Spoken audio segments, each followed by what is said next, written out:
Você vai assistir agora o segundo encontro do Fevereiro Preto, evento realizado pelo Coletivo Abelha. Nele, nós discutimos a história e ações do Abdias Nascimento, um de nossos patronos. Não se esqueça de curtir, se inscrever no canal e seguir as redes sociais do Abelha, para sempre estar em contato com o nosso conteúdo. Boa noite, gente. Tudo bom com cada um de vocês? Espero que sim. Meu nome é Sara. Alguns que tiveram com a gente no nosso encontro anterior vão lembrar de mim, vão lembrar de alguns rostinhos que estão aqui também, que fazem parte do Abelha, que é o Matheus Souza, o Guilherme, vulgo Pé, né, que todo mundo chama, o Andrezinho, o Jonathan, que a gente chama de Jojo, e o Sérgio.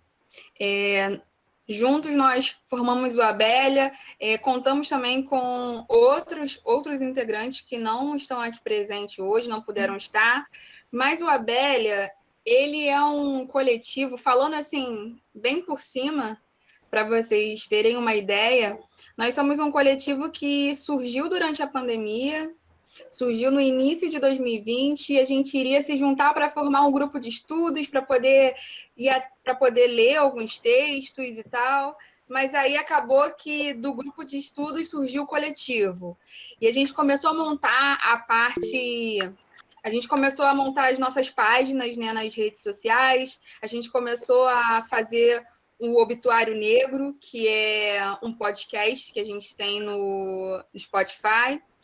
E quando chegou em dezembro, a gente conseguiu finalizar o nosso estatuto.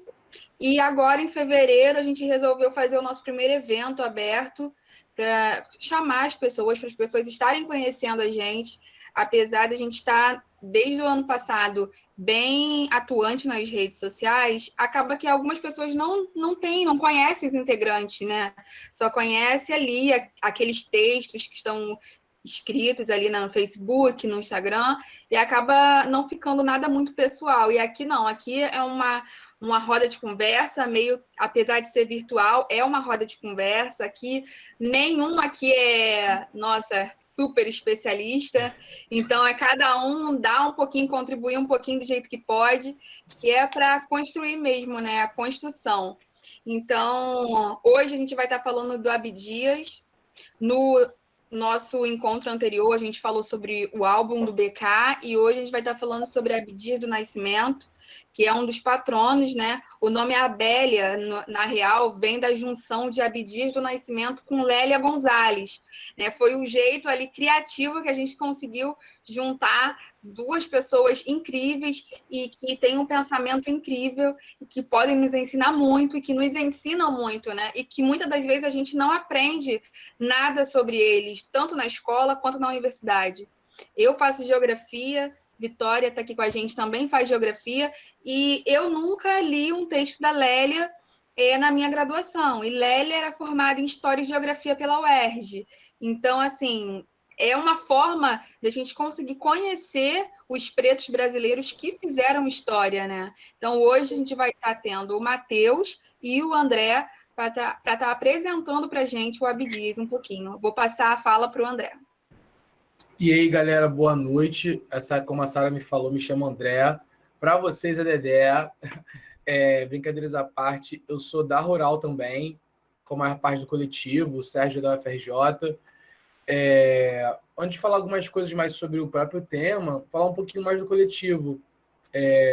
Apesar de termos nascido da universidade, nós não temos como foco, ou foco principal, ser acadêmico, esse tipo de coisa. Apesar de a gente sempre vai estar fazendo encontros em torno de matemática de estudo, porque a gente sabe que a teoria é necessário, mas teoria sem prática não existe, e até o nosso foco está mais em ação de rua, ação com alguns grupos sociais, desde colégio a independentes químicos, moradores de rua, enfim. E a gente é muito aberto nesse sentido, a gente gosta de construir, mais do que falar. Mas hoje a gente vai falar, entendeu? Então, e só pegar um gancho do que a Sarinha falou, sobre intelectuais serem apagados, como ela não viu pouca coisa da Lélia ou nada, Apesar de que a Lélia tem uns escritos bem interessantes com relação à geografia, espaço político, sempre uma reflexão muito em torno da mulher, a gente não lê. Ninguém lê Lélia Gonzalez. Eu faço economia. Outro cara que fez economia foi o Abdias. Eu vou falar isso mais à frente, porque isso é importante. E assim, e a gente também vai debater um pouco disso quando a gente chegar num ponto da discussão que é sobre o TEM, o Teatro Experimental do Negro, que aqui a gente vai chamar de Teatro Experimental do Preto. Tem sua razão. E isso é uma coisa muito forte que o Abdias tratou, né? E acabou sofrendo, lutou contra, acabou sofrendo até a morte. Vou passar um pouco para o Matheus, para ele se apresentar, abrir o tema, enfim. Matheus. Boa noite, gente. Ai, tá a câmera desligada, que realmente está difícil. Hoje é incrível, cara. Só no dia das reuniões. Mas, enfim, a gente vai falar aos Matheus.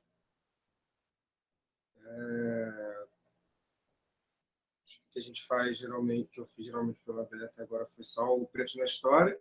Na real, cuidado do Facebook, quem conhece a gente pelo Facebook. E a gente vai falar sobre Abdias, como o André e a Sara já falaram. A gente passa para vocês verem o documentário, onde o Abdias fala sobre a infância e trajetória dele, como preto também. E a entrevista foi feita pelo próprio Senado Federal, a entrevista feita pelo canal do Senado Federal, que é o Senado.doc, são documentários que o Senado fazia, não sei se faz ainda, mas eu não tenho visto. E ele foi o primeiro senador negro que a gente teve. A gente vai falar sobre alguns pontos do documentário, um pouco mais específico, como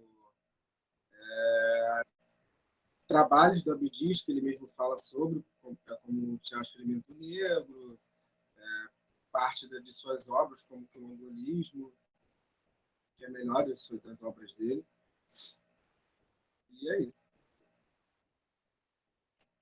Quer que eu abra um pouquinho falando do quem é o Abdias, a vida dele? Pode ser? Pode ser, mano. Então, pessoal, assim, eu acho que tem como você traçar uma trajetória até bonita, assim, de luta na vida do Abdias, desde a infância dele, que todas as entrevistas dele, que uma, acho que isso também cita no documentário que a gente passou para a galera, que cita, né, logo no início da adolescência dele, naquela época, assim como hoje, uma parte do Brasil começava a trabalhar muito cedo, acho que ele tinha 12 ou 14 anos, e sofreu uma discriminação num trabalho que ele tinha sido convidado. E eu acho que isso vai marcar a carreira toda dele, em tudo, e até coisas que o documentário não aborda. Eu tenho até uma crença que o cara já desceu para a Terra como parte dessa missão. E ele também, outra coisa que ele sempre traz, a questão da missão de vida, da religiosidade, apesar de que eu não vou entrar muito nisso aqui hoje. Mas, por exemplo, coisas que eu acho maneiro, que antes da gente se aprofundar no Abdias, eu acho muito importante saber dele. O Abdias, ele é, sem dúvida nenhuma, uma das pessoas mais importantes no século XX da história do Brasil. Assim, entre o top 5, o top 10, e por razões óbvias, por ele ser preto, por ele ser descendente de africano, isso é esmagadoramente escondido. Eu acho muito difícil que alguém aqui tenha tido, no colégio principalmente, qualquer contato com texto, ou até uma exposição de quem foi o Abdias do Nascimento. Na faculdade, que às vezes consegue ser um ambiente tão racista quanto, ou pior, menos ainda. E assim, vamos lá. Quem foi o Abdias? O Abdias, ele foi muita coisa. Ele foi intelectual, ele foi um político de uma envergadura enorme, ele foi um político transcontinental, ele articulou coisas Brasil, Estados Unidos, América Central, África, chegou a dar um rolê na Ásia, entendeu? Passou na Europa, o cara era muito pesado. Ele foi intelectual de peso, ele tem muitos livros publicados, livros, maioria desses que não são livros científicos, que não são explanados nos cursos no Brasil, mas são muito estudados na França e nos Estados Unidos, por exemplo. Muitos estudados na África. Olha que engraçado. E uma coisa que vai ser um peso muito grande na vida dele é o fato dele ser economista, que é uma coisa que não é lembrada entre os economistas. Isso vai interpretar e vai embasar muito da visão dele, das perspectivas que ele vai construir, que ele constrói.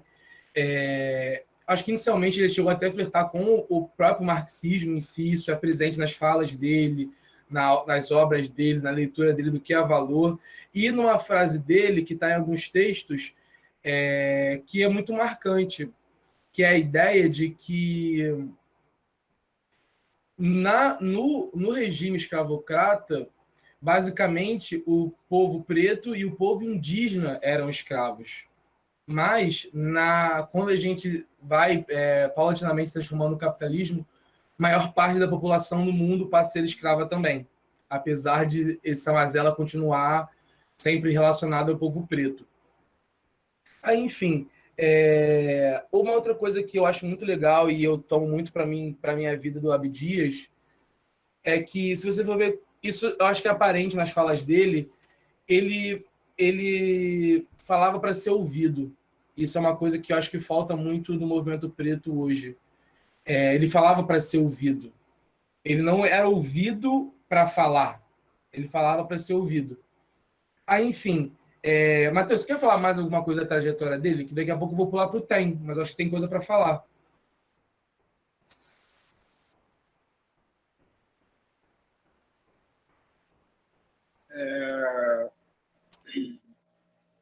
Como você disse que ele fez políticas, né, intercontinentais e tal, a maioria dos congressos latino-americanos sobre atitude, questões raciais até, aí a gente pode falar, e participou de todos eles, e até foi, na verdade, o anfitrião, né, o host de muitos desses congressos.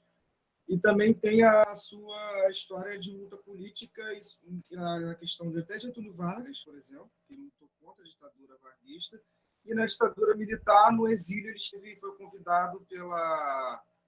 Lembra o nome da faculdade, André? Nos Estados Unidos Califórnia, Universidade da Califórnia, onde ele ensinou literatura brasileira, em português mesmo, foi convidado para ensinar literatura brasileira, e até lá ele propagou muito das ideias, leu muitas coisas, teve muito contato até com economistas americanos, sociólogos americanos pretos, no qual ele cita muito em seus livros também, também no quilombolismo. Pessoal, antes de a gente cair de pau em cima da Abdias, eu queria fazer uma pergunta para a galera. E, pessoal, sinta-se totalmente à vontade de participar, de conversar, fazer intervenções, escrever no chat. A gente adora, e na real é isso que a gente quer. Quem aqui já teve contato com Abdias, com livros, algum material de arte dele, algum contato com Abdias? Fala, Pé, pode falar, tá valendo. Tá vendo? Então, galera, não tenha vergonha não, tá, galera? Vem conversar com a gente. Cara, o que eu mais queria mesmo falar, e eu tô muito empolgado, é sobre o Tem. Você quer que eu aguarde um pouco pra falar? Ou você gostaria que eu complementasse o que vocês falaram até agora? Não, acho que pode entrar, pode falar, cara. Fala então. Tá, eu vou complementar e aí eu vou puxar pro Tem. Cara, é impressionante a gente ver isso constantemente, como você mesmo falou, sacou? A gente vê grandes figuras pretas, tanto no Brasil como no mundo, sendo completamente apagadas exatamente por serem pretas. A gente tem aqui no Brasil Abdias, a gente tem a Lélia, sacou? A Lélia que foi uma pessoa que, na próxima reunião a gente vai estar falando mais a fundo sobre ela, mas foi uma pessoa que inspirou a Angela Davis. E todo mundo conhece a Angela Davis, sabe? No mundo inteiro. Mas a Lélia era a pessoa que inspirou ela, sacou? Era a pessoa que já estava tendo os insights, já estava tendo os pensamentos que a Angela Davis ia depois trabalhar, sacou? O Abdias, todo esse processo de panafricanismo, a gente adora, vamos falar de Garvey lá de fora, sacou? Pô, cara, a gente tem o Abdias aqui, cara, ele já tá fomentando a nossa identidade preta há tanto tempo, tá ligado? E é muito importante, eu acho, pra todo mundo saber, toda pessoa preta saber, que tudo que a gente tem hoje, todas as nossas conquistas que a gente tem hoje como pessoas pretas, cara, tem a mão do Abdias. Sacou? Ele começou lá atrás a traçar esse caminho, cara. Quando ele era jovem, ele foi preso, quando ainda estava no exército, porque ele se negou a sofrer racismo. Vocês entendem isso? Tipo, num tempo onde você, tipo, levantar a voz sendo preto, era isso. Você morria ou você ia pra cadeia. Acabou, não tem discussão. Não é como se fosse muito diferente hoje em dia, né? A gente é morto por andar com guarda-chuva na mão. Mas ele foi o primeiro a dar esses passos. Ele foi o primeiro a começar a buscar essa mudança. E aí eu vou pegar na parte do TEM, que é o Teatro Experimental Negro, que foi o projeto que ele começou. E aí, André, quando você quiser, tipo, fazer um gancho, vamos fazer uma troca entre nós dois aqui. Já é? Você quer falar um pouco o que foi o teatro? Quando eu entrar, cara, você conhece o potencial do Palestrinha, não vai parar. Tudo bem. Então deixa eu dar minha parte aí, tu fomenta depois. Então, cara, a coisa que eu achei mais maravilhosa, ele fez muita coisa, tá ligado? Mas a coisa que mais me falou foi o Tem. Tipo, de primeira, assim, quando eu vi. Eu pesquisei as imagens, se vocês pesquisarem também no Google, tem imagens maravilhosas. Tipo, até mesmo os depoimentos de atores e atrizes que tiveram, que era uma oportunidade totalmente fora do comum. O Abdias, ele tinha tido contato com... Matheus, se você puder montar seu microfone, tá dando chiado. Aí, obrigado. Ele tinha tido contato com peças fora do Brasil também, aqui pela América Latina, e as pessoas pretas eram retratadas ainda com aquele famoso blackface, né? Que era um ator branco com a pele toda pintada de preto mesmo, sabe? E aquele lábio grosso, branco, rosado, assim. É uma caricatura de ser humano, sacou? E o Abdias viu. Porra, cara, imagina você ver aquilo, cara. Alguém fazendo uma caricatura de você, sacou? E não só isso. Ele entendeu que esses tipos de representação, até mesmo, o nosso último encontro foi sobre o BK, sacou? A gente tava falando o quê? Que como a arte, ela faz esses tipos de conexão dentro da sociedade que é igual você fala, André. Tipo, a gente não tem como negar, sacou? A arte entra na gente e acabou. A mensagem dela tá ali, você querendo ou não. Sacou? E ele entendia que esse tipo de representação você estar no palco, você ser o personagem principal, você não ser só o escravo, você não ser só o ladrão, você não ser só sabe, o personagem burro de alívio cômico, entende? Mas você ser o protagonista, você ser aonde a história acontece, é um diferencial muito grande, é um diferencial que não vai só da perspectiva do que as pessoas veem de você, mas também da sua perspectiva sobre si mesmo. Como nós, como pretos, vamos nos ver em papéis de protagonismo se a gente nunca teve esse protagonismo apresentado pra gente. A gente nunca viu isso. Entende? A gente vê isso, por exemplo, no fenômeno que foi o filme do Pantera Negra lá nos Estados Unidos, sacou? Todo mundo, Wakanda Forever. Por quê? Porque, cara, é o primeiro herói realmente que é nosso, sacou? Tipo, ele tem a nossa pele. Isso é muito importante.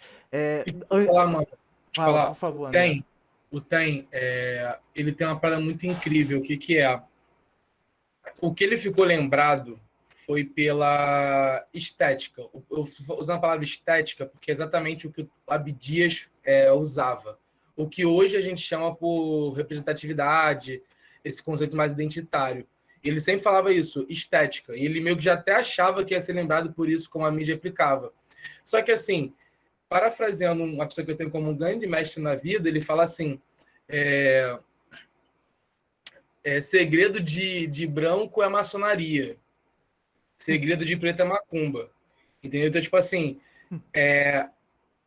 pelo contexto histórico, que hoje em dia é muito diferente, não havia possibilidade de pretos se reunirem politicamente, de forma muito grande, como um partido. E por que eu estou falando um partido?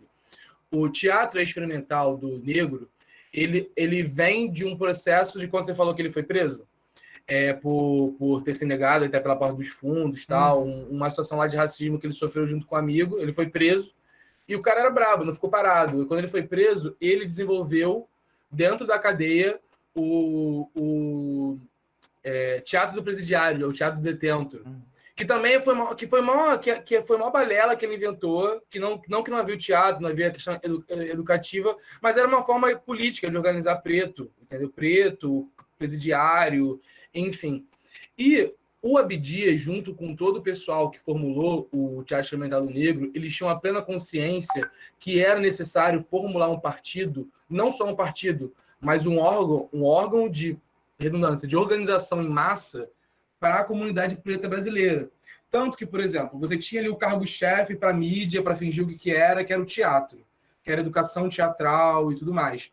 Só que, por exemplo, ali eram dadas aulas de luta, aulas de literatura, aulas de matemática, finanças básicas, ou seja, coisas que os pretos são, em geral, negados ao longo da sua vida, essa cultura básica. E ali já havia um embrião partidário, um embrião de luta, um embrião de tudo. E o Matheus é melhor para falar disso do que eu, não queria me aprofundar muito nisso, mas ali, quando o Teatro Negro está existindo, a gente estava ainda no Brasil num momento de efervescência revolucionária. Então, até aí, mais distante, mas até nisso, ele influenciou os Black Panthers nos Estados Unidos. Eles se assemelham, eles pegam parte da estrutura do que era o TEM inicialmente para estruturar o partido deles, entende? Ele tinha até um embrião revolucionário nisso. Do TEM vai surgir coisas que a gente não imagina, que é, por exemplo, o Comitê Demográfico Afro-Brasileiro. Por quê?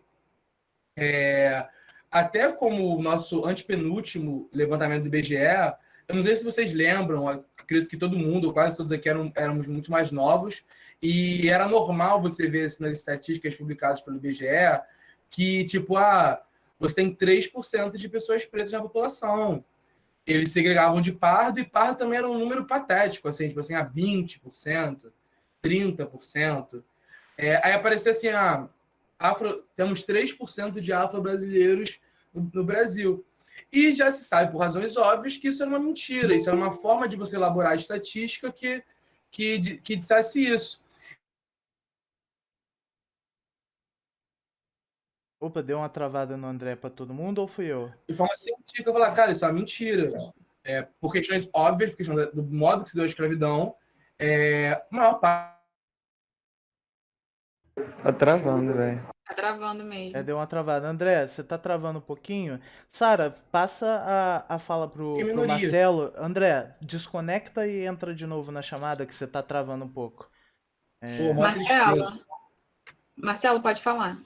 Oi. Ia comentar que acho que o André e o Guilherme estavam comentando que realmente essas duas questões me chamaram muito a atenção no vídeo do Abdias, né? A questão do teatro, quando ia ter a representação de um personagem negro, né? Então pintava a cara, né, das pessoas de preto e tal. E a questão do teatro, bom, havia outra coisa, mas o que eu ia falar é que acho que na prisão, quando ele reúne pessoas negras para, através do teatro, representar, ter um espaço, um lugar de fala, de construção de como se sentem ali, me dá a impressão de que não foi... parece que não conseguiram prender as pessoas ali dentro, né? Assim que a própria a técnica do teatro, da arte, possibilitou, no meu ponto de vista, que essas pessoas se libertassem a partir dela, pensassem em outras coisas, né? Daí eu acho isso aí uma questão bem forte, bem potente na obra dele, no pensamento dele, que é essa possibilidade de libertação a partir da consciência, do pensamento, né? Aí eu acho que isso daí é algo bem interessante no pensamento dele, né? Eu ainda não li, não tive, apesar de ter adquirido esses dois livros que eu mencionei aí no chat, mas Acho que são livros assim muito importantes da leitura, né? Traz esse conceito de quilombismo. Aí tem uma reflexão, me parece, que não sei se era um projeto dele, acho que vocês vão depois poder dizer melhor que eu, mas que era também juntar não só pessoas negras, eu acho, né? Que tem uma discussão aí, mas pessoas brancas, pessoas indígenas, para discutir a questão enfim, para discutir, ter uma discussão mais ampla, né?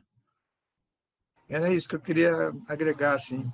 Cara, Mas isso mesmo, ele tinha muito essa questão da arte, né? Isso é presente, ainda mais depois quando ele vai para os Estados Unidos e se torna também artista plástico. E, tipo assim, quando ele traz essa estética, o que a gente chama de representatividade, nem sei se isso caberia chamar de representatividade, porque representatividade muitas vezes é um conceito meio vazio, né? Tipo, a ideia de você botar um preto ali, porque tem um preto, aquilo é bom. Inclusive, ele fala disso, ele fala isso, se não me engano, num documentário, numa entrevista dele, que ele não queria ter pretos só por ter. Ele queria que aquilo estivesse repleto de vida africana, ou seja, em todo aquele conteúdo que era exposto no teatro, sem contar o que era feito, que era o principal, o que era feito fora do teatro, tudo estava em torno dessa existência afro-brasileira, dessa existência preta. Nas reflexões, no que se chorava, no que se sorria, na piada. E ele realmente vai voltar a desenvolver isso de novo quando ele vai para os Estados Unidos e tem contato com essa militância que ele pensava no Brasil, mas estava mal desenvolvida, que chega nos Estados Unidos e se depara com essa ideia muito bem desenvolvida, que é a ideia de que, pô, cara, a gente não tem acesso e não vai ter durante um bom tempo a esses espaços de poder dentro dessa sociedade burguesa. Não temos, isso é um fato. Então, vamos jogar pela sarjeta, cara. Vamos chegar para onde eles não podem parar a gente.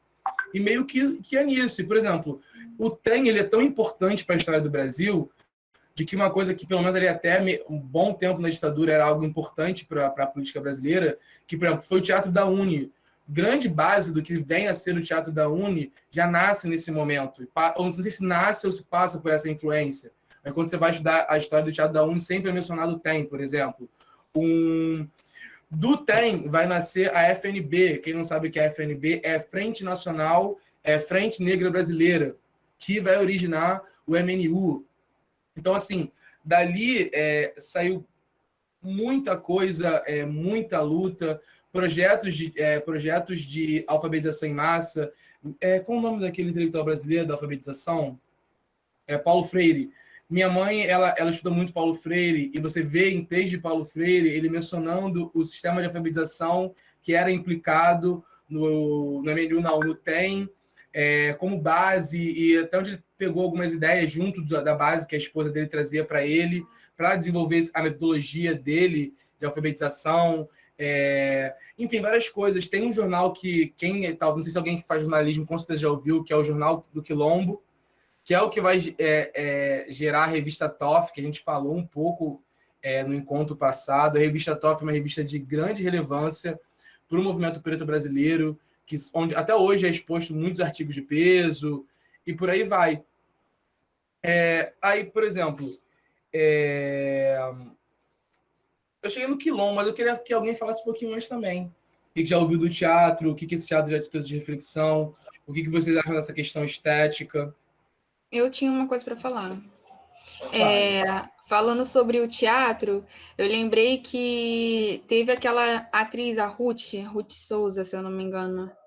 Ela chegou a estudar teatro nos Estados Unidos, mas ela começou com o Teatro Experimental do Negro, foi o primeiro contato que ela teve.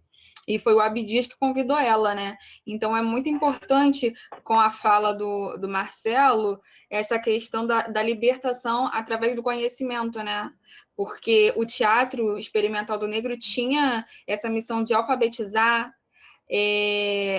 levou Ruth Souza para estudar teatro em um outro lugar, onde que talvez ela nem de início nem tivesse ideia do quanto ela poderia ser, do que ela viria a se tornar, né, na realidade.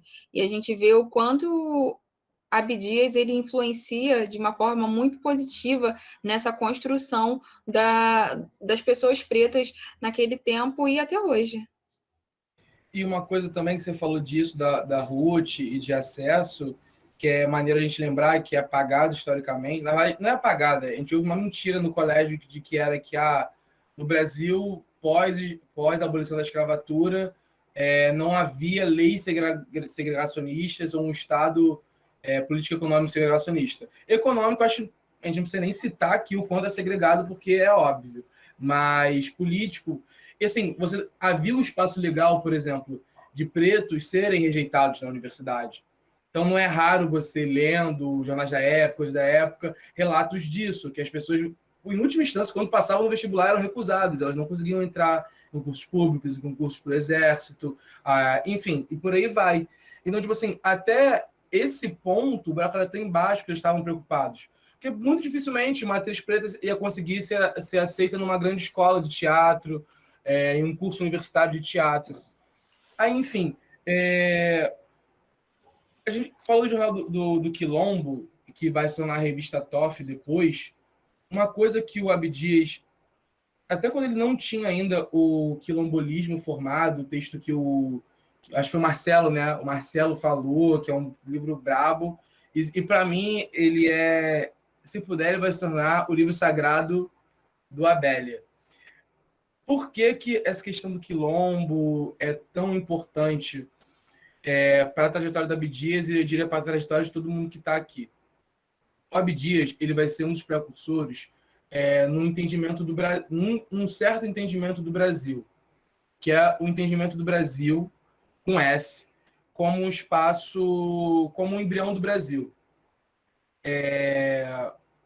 Digamos que o Brasil, existem dois Brasis, né? Um Brasil com Z e um Brasil com S. O Projeto Brasil começou com Z, pela violência europeia, sobre os povos ameríndios e tudo mais. Vou ficar aqui pontuando o óbvio, e que era um projeto exploratório, é exatamente isso, cara. Vamos ocupar esse espaço, matar quem precisar matar, povoar como precisar povoar, roubar o que precisar roubar para gerar dinheiro para gente. Isso é muito óbvio. Só que nesse interim da escravidão dos indígenas, que inicialmente eram colocados como negros, não à toa, porque o termo negro é um sinônimo de escravo, não tem nem a ver com a cor da pele, e depois, quando a escravidão africana passa a ser a principal mão de obra do Brasil, há o surgimento dos quilombos. E o que foi o quilombo na sua base? Eram espaços indígenas, de organização de vida indígena, que acolheu esses pretos e com o tempo eles se tornaram a maioria. E o quilombo é uma coisa que basicamente a gente não estuda no colégio, né?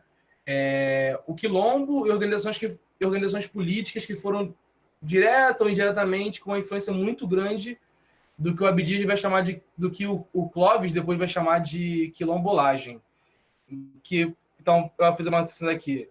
Malê, isso é óbvio, foi uma revolução de escravos islâmicos do norte da África, que se organizaram no Brasil para fundar uma nação aqui no meio.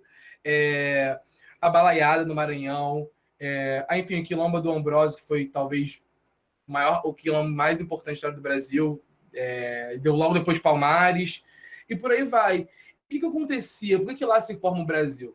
Porque o quilombo, no espaço do quilombo, ele era uma antítese à organização colonial que a gente teve. Então, assim, a metodologia produtiva não era uma monocultura para exportação. A mineração que havia não era uma mineração para exportação. E diferente do que se alguém teve contato aqui com o quilombo, geralmente a gente ouve que eram favelas enormes, desorganizadas. Como, por exemplo, o próprio quilombo do Ambrósio era enorme, era maior do que o espaço que é Portugal.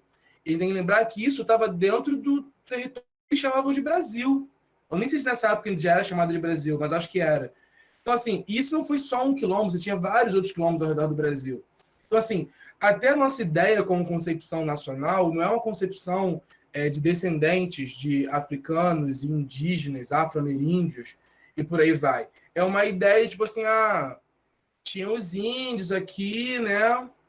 Na vida mole, tinha os africanos aí, que são muito fortes, vieram, e o branco construiu isso aqui. Ou seja, cara, a gente teve estados nacionais com leis, com uma economia própria, com uma organização política própria, com uma religiosidade de uma maioria parte daquela população, formados pela miscigenação que caracteriza o Brasil de maioria preta, indígenas que ali já habitavam, e de povos brancos, pobres, miseráveis, que por alguma razão, sei lá qual for, não estavam em comunhão com aquele centro econômico, lá nasce. E o Abdias, ele foi talvez o principal formulador dessa ideia de que o Brasil com S começa no quilombo. A nossa miscigenação que caracteriza o Brasil, as nossas religiões propriamente brasileiras, então aí você bota a Umbanda, o Candomblé, a Jurema, que são religiões, essas três, por exemplo, que nascem do encontro de um cristianismo europeu, das matrizes das mais diversas religiosidades africanas e das mais diversas religiosidades indígenas, nascem no quilombo. Nosso jeito de ser brasileiro, pensar e agir, nasce no quilombo. E é muito importante a gente ter isso enquanto movimento, enfim, não como movimento, mas como cidadãos, antes de tudo, que somos quilombolas, todos nós. E uma coisa que o Abélia é muito forte, mais que sejamos novos, a gente está desenvolvendo isso, que nós somos um quilombo ambulante, cara. E é isso. E é assim que a gente tem que agir com o preto, com o índiozinho, com o branco também. É um quilombo, cara. Enfim, o Abdias tinha muito essa questão, né, como a gente falou, da questão do letramento, e eu gostaria que nossos irmãos de universidade, que já passaram, ou enfim, onde estejam, também chegassem junto com a gente nesse momento, que o Abdias vai trazer sempre essa questão do letramento e uma crítica muito forte à academia brasileira como um dos principais vetores de promulgação do racismo no Brasil. Enfim, quero saber o que vocês acham disso, o que vocês já pensaram. Vocês já pensaram nisso? Eu queria só fazer um Tá ganchinho. mutado, PA. Ó, calma, agora tá dando pra me ouvir, né? Tá dando? Alô? Tá. Show. Eu só queria fazer um gancho com uma parada que você falou, não quis te interromper, mas é realmente a nossa identidade brasileira, e vou fazer um gancho pro próximo encontro que vai ser da Lélia. A Lélia, ela vem falar de uma parada que é, pô, o principal de uma sociedade, que é o quê? Da nossa linguagem, sacou? A gente não fala o português de Portugal, a gente fala o pretuguês, sacou? Que é uma junção de todos os idiomas daqueles povos que vieram de vários pontos diferentes ali da África, uma junção dos povos que já estavam aqui, sacou? Do português de Portugal. Então, realmente, a nossa identidade, por mais que a elite tente se pintar de europeia, branca, perfeita, ariana, sacou? A nossa identidade, ela é muito diversa. Ela tipo, e ela é diversa exatamente como um quilombo é. Um quilombo é. Como o André falou, sacou? Tinha branco, tinha preto, tinha índio, tinha todo mundo, sacou? Todo mundo ali e em pé igual, sacou? Tipo, criando família, se relacionando, e é basicamente isso. Eu só queria fazer esse ganchinho. André, pode continuar. Continuar, então, nesse inteirinho do quilombo, só para ver se vai ser dentro do quilombo, né? Se alguém te falar que assim, o quilombo era... Se você tiver contato com essa narrativa de que o quilombo era uma bagunça, até no sentido pejorativo, era uma grande favela. Cara, isso historicamente, o Matheus é historiador, não sei como é que tá esses estudos dentro da própria Rural, que é a faculdade que eu sou, o Matheus também é. Cara, isso é uma mentira. Hoje em dia, o problema sabe que existiam sistemas monetários, sistemas educacionais, sistemas de formação militar. E, cara, imagina um quilombo maior do que Portugal, integrado economicamente em si mesmo, fazendo trocas com outros quilombos, ou seja, a muitos quilômetros de distância. Entende? Navegando em rios brasileiros. Isso é uma complexidade muito grande. Essa é uma complexidade do Estado Nacional. Enfim, o Abdias, ele vai trazer algumas coisas muito importantes no sentido de... André, rapidinho. Eu acho que o Matheus queria falar alguma coisa. Ele levantou o dedo. Está falando dos quilombos. O de Palmares, por exemplo, porque nessa época tinha todo um contexto dos senhores de engenhos. Os senhores de engenhos, eles não eram só vistos, mas como eles queriam se portar como elite. É igual, por exemplo, aquilo dos holandeses cavaleiros andam com aquela espadinha de esgrima tem até hoje, quando se forma em mestrado, essas coisas também. O senhor de engenho queria se portar como elite militar. E no Quilombo de Palmares tinham elites militares. Os próprios pretos tinham uma forma de exército muito bem organizado dentro do Quilombo dos Palmares, que era um orgulho imenso também, gigantesco. E os senhores de engenho em volta se formavam na tentativa, tinham exércitos especiais, tinham milícias, mas não o conceito de milícia contemporâneo que a gente tem, tipo milícias de pessoas de determinado local armadas se juntarem e formarem um mini exército entre eles. E o Quilombo dos Palmares tinha uma força militar muito maior que a dos senhores de engenho até. Era só esse adendo que eu queria falar. O Marcelo pediu a palavra também. Gente, eu falei igual a igreja. Pediu a palavra. Não, pediu a palavra. Lembra aquelas reunião televisionada da Câmara. O cara fica, não, deputado, você acabou, deputado. Pode falar, mano. E a comentários que eu acho que o André estava falando, na Argentina realmente tem esse sentido pejorativo, né? Isso começa numa região, não sei se é Mar de Plata, alguma região por ali, mas isso ficou de tal forma, né, tão estruturado na sociedade argentina, que você escuta isso o tempo todo, né? Se você não ficar atento, você também acaba incorporando isso. Então, assim, quando está uma bagunça, tipo uma zona, uma bagunça, confuso, isso está um quilombo, né? Ficou com esse sentido pejorativo lá, né? Agora, o que eu queria trazer é que teve eu não vou lembrar o nome dela, mas é uma autora argentina que ela, para problematizar isso, ela não escreve, ela organiza textos de autores e autoras pretas e pretos, brasileiros e brasileiras, para falar desse tema e intitula o livro de Quilombo. Então, assim, muito interessante, né, que para tentar isso levar, né, em alguns meios, né, no meio acadêmico, em algum circuito, pensar a partir de autores e autoras negras e negros, né, brasileiros e brasileiras, essa noção de quilombo que foi lá, enfim, adotada de uma forma pejorativa, acabou sendo incorporada no senso comum, no diálogo dos argentinos, assim, né? Eu acho que é interessante. Sim, totalmente Não só dos interessante. argentinos, né, gente? Até hoje a gente vê que quilombo, para a maior parte da população brasileira, é sinônimo de algo ruim. A gente viu a fala do nosso atual presidente, né, durante a campanha, sobre quilombo, né, sobre um quilombo que ele foi visitar. E foi aplaudida por diversas pessoas. Foi ovacionado na internet, aquela O fala pior é que racista. ele disse que o mais levinho pesava uma arroba, né? Uma arroba, peso de boi. E o mais triste dessa fala é que ele fez isso na Hebraica Rio, que é um local fundado por sobreviventes e pessoas que fugiram da Alemanha nazista, judeus que fugiram da Alemanha nazista no Brasil.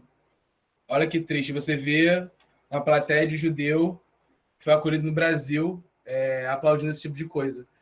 Mas você falou essa questão da lembrança, né? A gente está falando essa questão da memória, como o quilombo é lembrado. E, tipo assim, a gente pode estender isso para o ideário da descendência africana, do preto brasileiro.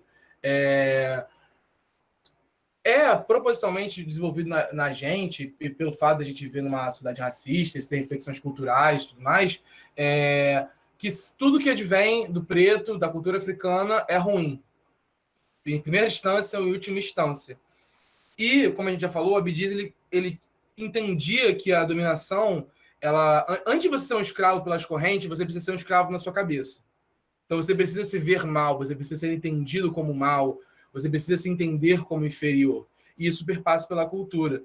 Então, para contrapor essa ideia, seja da África no Brasil, no quilombo, no quilombolismo, quilombolagem, no coração de cada brasileiro, dessa ideia idiota da África como um continente ágrafo, que não tem escrita. Enfim, qualquer pessoa que se debruce minimamente na África antes da colonização, você vai ver que isso é uma narrativa bestializante, literalmente isso. Que é a mesma narrativa que se constrói com nossos indígenas, de povos bestializados.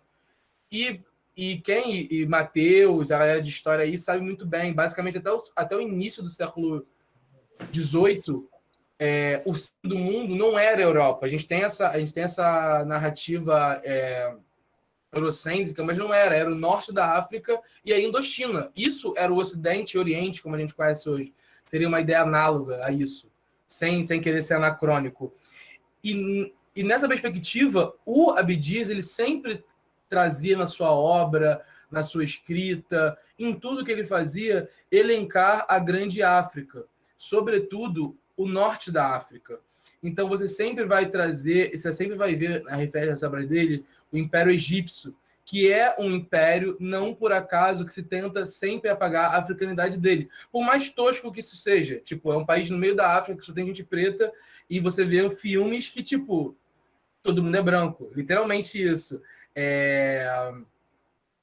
Os impérios urubais, o Império Núbio, que também fez parte do Egito, e diversos impérios. Ele sempre traz na sua arte, na sua fala, propositalmente para lembrar a todo pretinho brasileiro e a todo brasileiro que ele é descendente de um rei, de uma rainha, de artesãos que foram trazidos para cá, de estudiosos, de acadêmicos daquele tempo, se é que ele poderia chamá-los de acadêmico, e por aí vai, de médicos, de tudo, de pessoas simples também, na sua forma mais diversa de ver.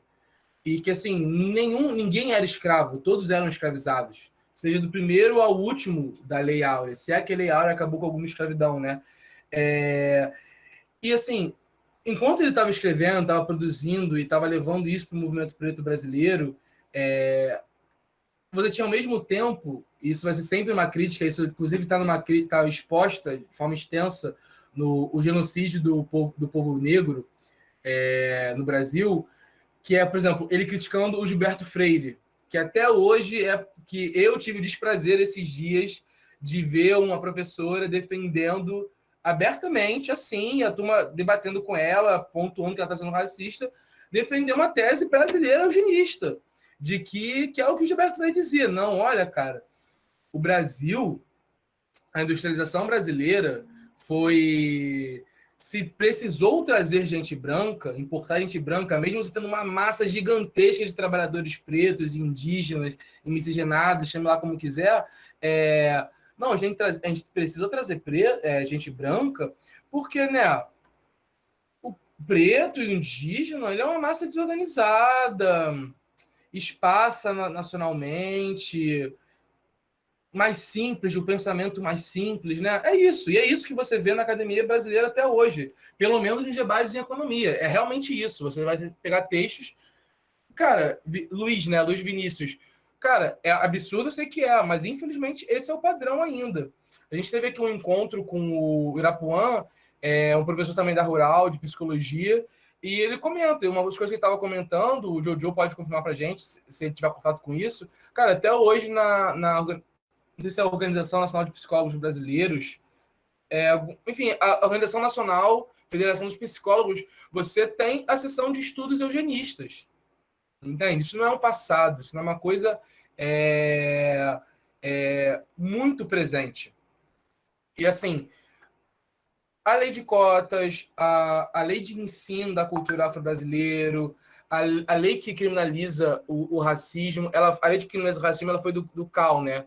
Do Cal da Silva, se eu não me engano, que é um outro monstro do nosso movimento que também tenta ser sempre apagado historicamente, mas todas elas estavam sendo literalmente elaboradas, o que era necessário, como deveria ser aplicada, cara, desde 30, por diversas organizações que o Abdias passou. Então, assim, eu acho que a gente sempre tem que ter a ideia do não dito, sabe? Mais importante do que se diz é o que não quer ser dito. E sempre tentam apagar a memória do Abdias como um dos principais pessoas do século XX no Brasil Eu talvez me arrisco a dizer da América Latina, não à toa. O Abdias vai ser responsável por trazer o panafricanismo para o Brasil. Eu vou passar a palavra para o Matheus, porque o maluco manja. Trazer um pouco aqui do panafricanismo, falar um pouco do Abdias. Ó, Lelinha também trouxe, que foi uma discípula do Abdias também. Fala aí, Matheus. A ideia do panafricanismo que foi trazido para a América Latina, mais assim por Abdias. Ele foi esse propagador do panafricanismo, não só na América Latina, mas acho que na América como um todo também. E a ideia do panafricanismo se baseia no fato de que em todo o mundo, no mundo inteiro, o fato de você... Ele fala exatamente assim no quilombolismo, que ele fala que exatamente, que ele disse que fala isso. Matheus, tenta falar só um pouquinho mais alto, porque tem hora que a gente não consegue ouvir. É minha variação de voz horrível que eu tenho mesmo. Enfim, de que a criança, a mulher e o homem negro, eles sofrem no mundo inteiro quilombolismo, ou quilombolismo, que é acho que o que você falou. Deixa eu ver quem foi que mandou essa mensagem rapidinho. É o que tu falou, Marcelo, é o quilombolismo mesmo. E o quilombolismo ele é um ensaio / manifesto. O próprio Dias fala isso nos primeiros 2 parágrafos desse livro. Mas a dor do negro é geral, é no mundo inteiro. Então, o panafricanismo seria uma ideia de união entre os povos negros, de não só do globo, mas mais na relação América-África, porque, enfim, nós pretos aqui da América somos descendentes de africanos. E essa união também seria também para dar cabo de toda essa propagação dentro da África. Por exemplo, você pode ouvir muita gente branca, você nunca ouviu ninguém dizer, por exemplo, de que os próprios pretos venderam os pretos para os portugueses e espanhóis para serem usados e vendidos como escravos nas Américas. Isso é mentira. Na verdade, acho que não é nem 65%, acho que é 70% dos pretos escravizados eram de Gana, que era um domínio, literalmente um domínio dos portugueses. Mas, entre tribos e outras africanas sacrificarem os outros, dominar uma tribo, fazer uma forma de ser, obrigar aos outros pretos que foram dominados a uma espécie de vida de servidão, isso aí eles poderiam até dizer, realmente isso faziam, como todos os povos faziam com o outro. Mas eles não faziam isso porque um é preto, o outro era branco, o preto escravizou o preto. Na verdade, não, cara. Todo mundo ali era preto. Até hoje em dia, não. Acho que na África do Sul está cheio de branco por causa da Inglaterra, mas eles sacrificavam muito, que eram de tribos diferentes, eles não se viam dessa diferenciação de cor. Era uma diferenciação mais cultural e não tão étnico-cultural assim. E muito dessas revoltas entre tribos e outras foi propagada pelos próprios brancos europeus. Os brancos europeus impediam a união dos negros africanos justamente para que se propague isso, que eles não gostam do outro, que vejam outras tribos como inimigas, porque muitas delas compactuavam com os portugueses também mas por diferentes tipos de abordagem. Foram diferentes expedições, diferentes tipos de abordagem. Os próprios jesuítas foram diferentes na África e nas Américas. E o panafricanismo vem como uma total alternativa a isso. E a partir do panafricanismo também tiveram outros tipos de ideias.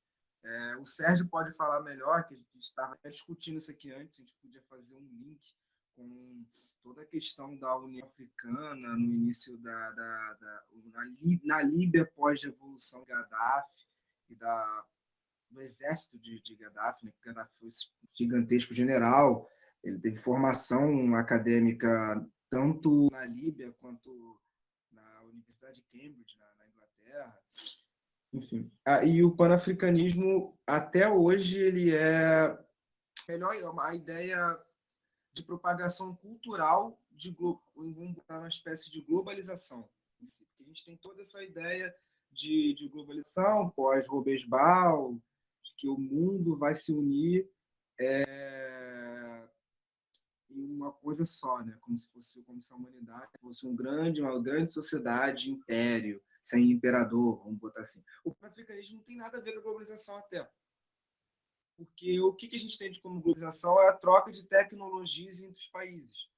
O pan-africanismo não é uma troca de cultura. A cultura é a mesma, a cultura dos pretos é a mesma. É a cultura de ser preto.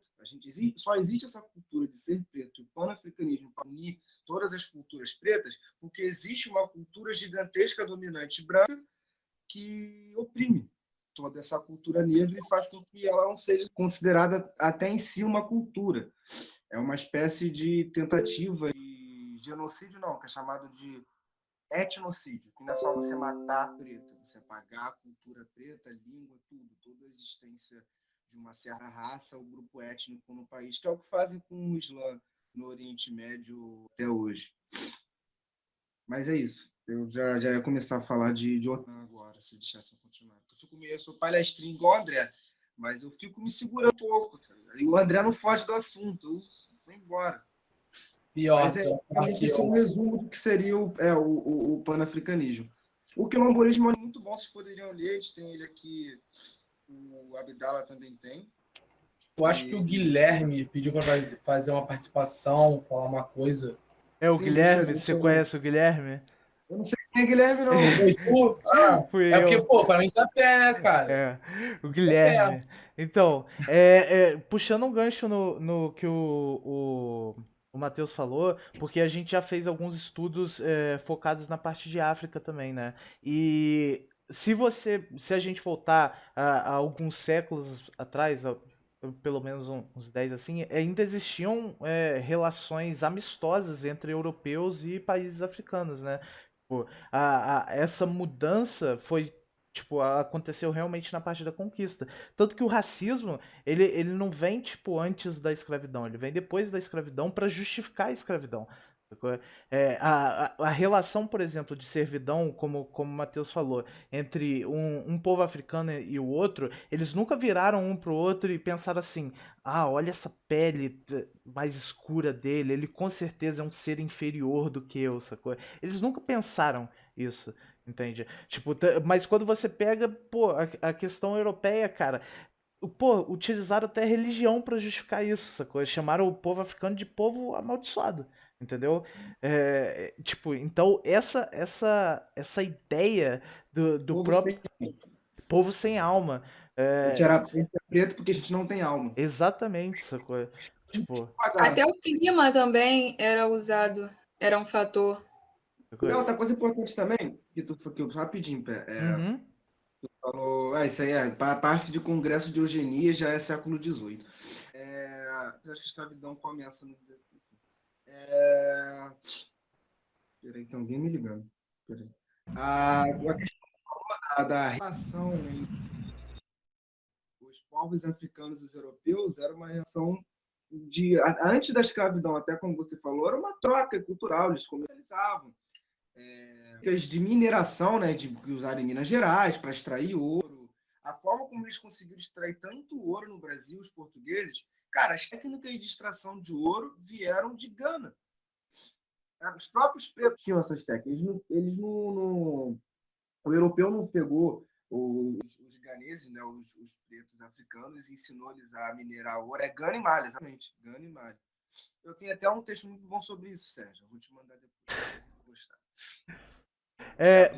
Matheus, só pra gente não fugir do foco, deixa eu só fazer mais um comentário. O Fanon mesmo, no Peles Pretas, Máscaras Brancas, pra você ver como que, a ideia de negro, a ideia de preto, a vivência que a gente tem, ela é universal por causa dessa diáspora, né? A diáspora que tirou os nossos antepassados da terra original deles e levou para todos os outros cantos diferentes do mundo e resultou em diferentes formas de racismo e por aí vai. E tem um trecho no livro do Fanon que ele fala que ele é um estudioso lá na França e essa pessoa é preta, no caso, um homem preto, e essa pessoa começa a ter um relacionamento com uma mulher branca e só que essa pessoa ela tem muitos problemas pessoais. O Fanon era ligado à psicologia e tipo pensando, como é que eu vou me adaptar a essa cidade? E o irmão dessa mulher com quem ele começa a ter esse relacionamento vira pra ele e fala,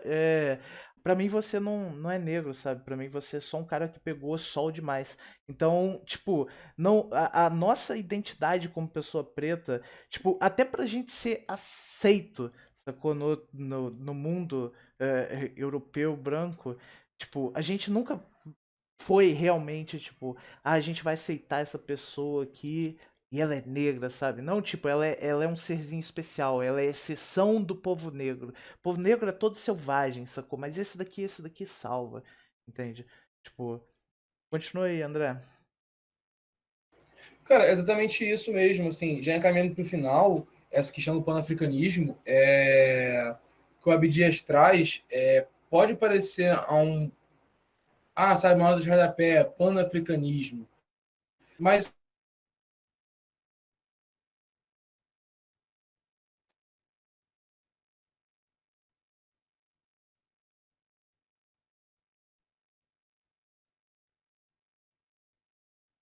Travou geral ou o que aconteceu? Travou só para ele. Ah, sim. Claro, mano, eu queria perguntar, já que as pessoas estão aqui, eu estava dando uma olhada aqui no livro que a gente vai sortear. caí, mas voltei, caí, mas voltei. Onde é que eu parei? Agora não tem mais. Tá me ouvindo? Tô. Então, é o que eu tava falando. Ao primeiro momento, pode parecer nota de rodapé e tudo mais, mas, cara, não é mesmo assim. Porque essa ideia que a gente tem de tipo, ser um afro-brasileiro, de ser preto, ou de que o Brasil ele é uma nação africana, por consequência, por maior parte da sua população ter vindo do Brasil, e você pode levar isso para os brancos, para os indígenas também, a mesma lógica. Isso, para a gente, é orgânico, é normal, é óbvio. Mas a questão não só pelo racismo, como isso não era uma ideia concebida, isso não existia em larga escala até 30, 40, 50. E quem vai trazer para o Brasil, introduzir essa ideia, disseminar essa ideia, e disseminar, cara, inclua tudo, inclua política, economia, cultura, tudo vai ser principalmente o Abdias, ele vai trazer esse esforço.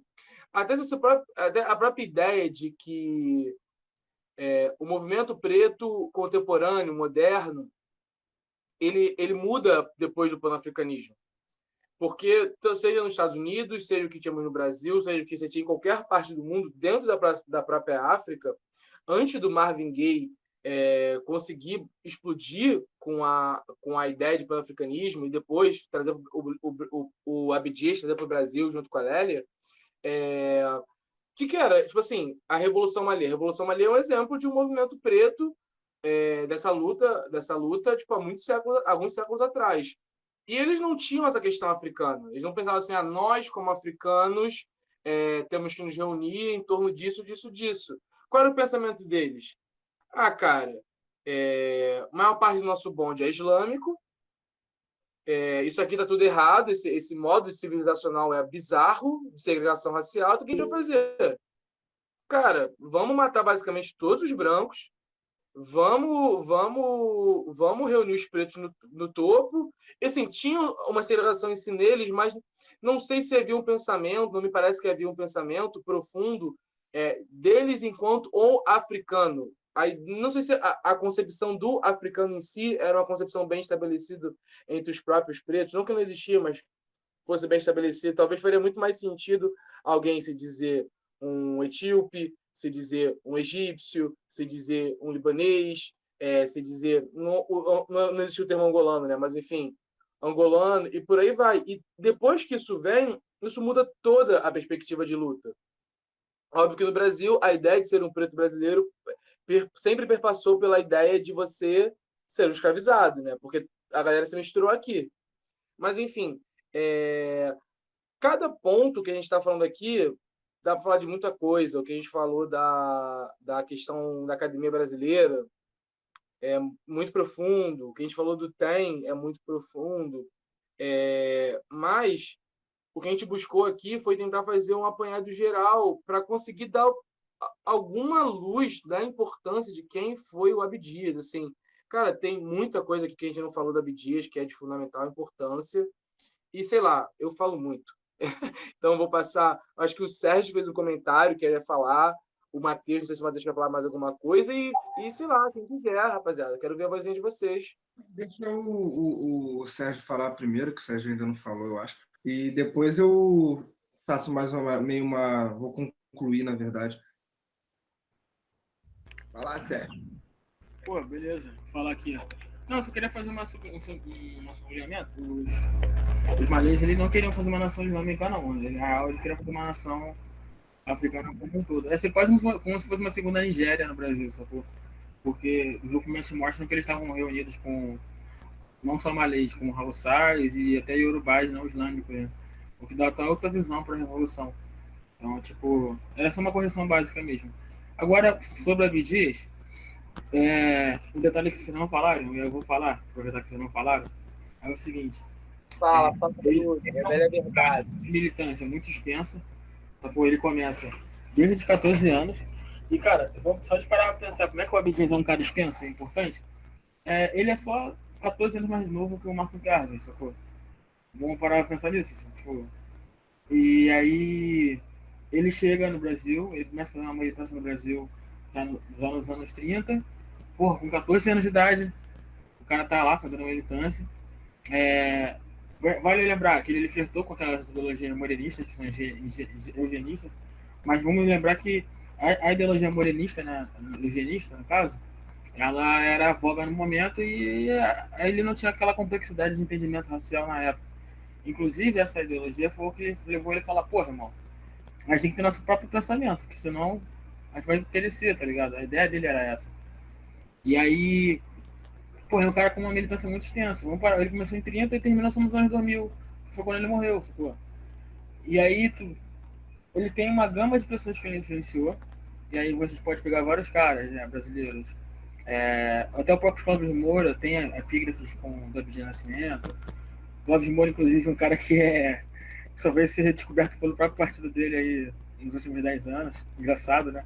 Enfim, Clóvis Moura, a própria Lélia Gonzalez, Solano Lopes, vários caras grandes. Até o Mussum tem fala sobre o Abdias Nascimento, cara. O Mussum, que a gente considera só um comediante, um cara bobão, um cara com um entendimento racial foda pra caralho. Então, assim... É um cara muito importante pra história da música carioca. Porra, brasileira, na real, mano. O grupo dele, o Originais de Samba, foi um quebrador de padrões. Foi um dos primeiros grupos pretos a passar na TV como grupo preto, colocando só música preta, tá ligado? Por mais que existissem outros pretos na TV, eles só cantavam brega, aquelas músicas românticas de balada. Ele chegou lá com a galera da favela lá da Mangueira e, porra, tocando com caixa de sapato, enfim. Mas vou voltar pro Abdias aqui. Então ele é um cara muito importante, ele influencia muita coisa. Não está na grade curricular, que eu acho muito estranho. Uma vez que o Paulo Freire já está incluído, ele deveria estar incluído também. O Paulo Freire é outro cara influenciado por ele, não necessariamente preto. Para tu ver como é que o Abdias é um cara que transcende a questão da raça, e aí ele fala de brasilidades, né? Ele fala de brasilidades muito antes da galera gourmetizar esse termo, né? Fala brasilidades. Quando eu vejo brasilidades hoje em dia, dá vontade até de vomitar. Aquela galera jogando capoeira orgânica no chão, né, comendo banana, enfim, bizarro. E aí você vê como é que o cara ele é apropriado. Então, assim, ele é um cara apropriado, mano, é bizarro. É um cara apropriado. Então, meio que discutir sobre Abdias não é discutir sobre o que é o Abdias, porque ele está no nosso dia a dia. Eu acho que o termo agora é resgatar o que é Abdias, né? É só isso. Valeu, rapaziada. Outra curiosidade importante também, quem sabe. E sabe não. Talvez você não saiba, eu não sei. Mas o Abdias foi o cofundador do Partido Democrático Trabalhista junto com o Leonel Brizola. Quase ninguém fala isso na real. Nem no próprio PDT as pessoas falam do abdias. Porque se não falar isso, ninguém vê. Só se tu pesquisar no... Galera, já são 10h20. Matheus, André, tem mais alguma coisa? Mais algum apontamento de 2 minutos? Não, eu agradecer a presença de todo mundo. Complementar, falar muita coisa sempre tem. Assim como o Marighella, ele foi embranquecido, literalmente embranquecido nas imagens e apagado do PCB. O Clóvis, a galera só descobriu essa década, né? Impressionante. Descobriram o Clóvis fora do Brasil, mas não descobriram dentro do PCB. Mas assim como acontece no PCB, o PDT tentou apagar e tenta até hoje, parte do PDT apagar o Abdias, né? E o PDT nessa época era um outro partido. E é só fazer um último comentário, porque no PDT foi colocado a questão racial como quarta questão prioritária. Ele é o primeiro, se não me engano, até hoje, o único partido a efetivamente ter tratado isso como uma causa prioritária do Brasil. E qual é o ponto? O Abdias, mesmo não sendo sociólogo, ele já conseguia identificar, isso é muito claro no YouTube, nesse projeto Brasil, que eu gastei falando do Brasil com S, Brasil com Z, o primeiro conflito social se dá na questão racial. Então, assim, a gente sempre tem a preocupação de que quem vem participar da nossa conversa saia com algumas coisas. Então, acho que a questão que todos nós somos quilombolas, que a quilombolagem vive na gente. Eu acho que vocês já entenderam isso, mas uma coisa que eu queria que levassem, caso vocês concordem, é que nada, absolutamente nada, a questão de gênero, tão pouco a questão econômica, para mim não é uma questão desassociada da questão racial, há como ser resolvido sem a resolução da questão racial no Brasil. Porque esse é o pilar primeiro do nosso problema.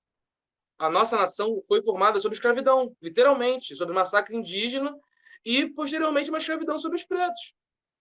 Então, se isso não se resolve, esquece resolver qualquer coisa, cara, porque tudo parte disso, inclusive no trato de se negar.